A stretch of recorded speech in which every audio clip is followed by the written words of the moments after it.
En este video nos centraremos en los primeros filósofos griegos, los llamados presocráticos.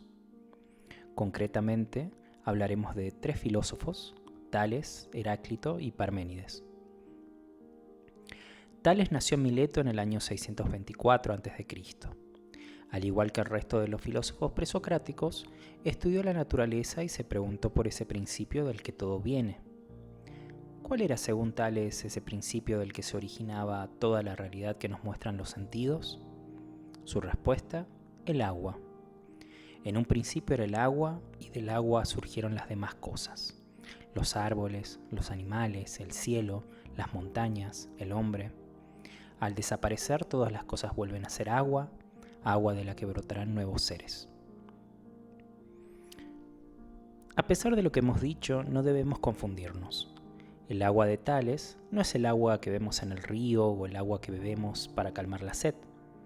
Es simplemente el nombre que él le da a esta realidad primera, que no se puede percibir con los sentidos.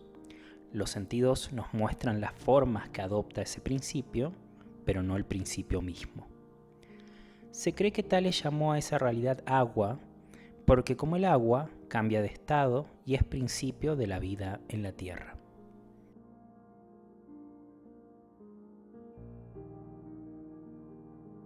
Ahora hablaremos un poco sobre Heráclito. Heráclito nació en Éfeso en el año 540 a.C.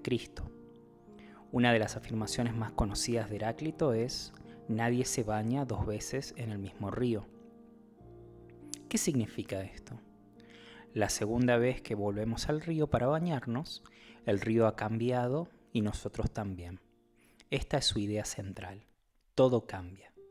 Lo caliente se vuelve frío, lo frío caliente, la paz se convierte en guerra y la guerra nuevamente en paz.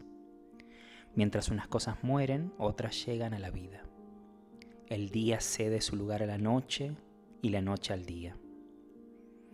Pero Heráclito no solo observa que las cosas cambian, sino que observa también que este cambio es ordenado. Como veíamos en los ejemplos anteriores, los contrarios se suceden uno detrás del otro, como intercambiando su posición y dominio. Heráclito decía que todo este cambio estaba regulado por lo que él llamaba logos. Este logos es para él una ley que hace que las cosas cambien de forma ordenada. Al igual que las sociedades tienen sus leyes para mantener el orden social, este logos sería la ley de la naturaleza, la ley que le da orden al cambio. Por último, hablaremos de Parménides.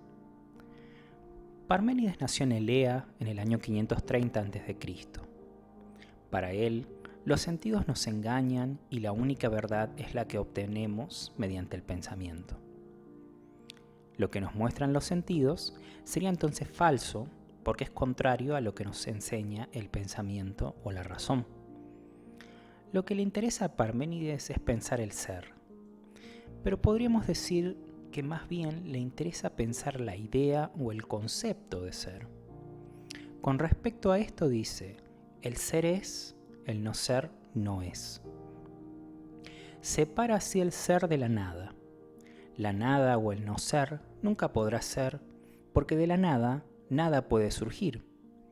El ser, por el contrario, nunca puede dejar de ser, porque eso significaría que el no ser puede ser, y esto no es posible. Él considera que este razonamiento es la verdad. Con este pensamiento, Parménides niega el cambio porque este implica que lo que es deja de ser y lo que no es comienza a ser. Lo que muestran los sentidos contradice lo que enseña el pensamiento.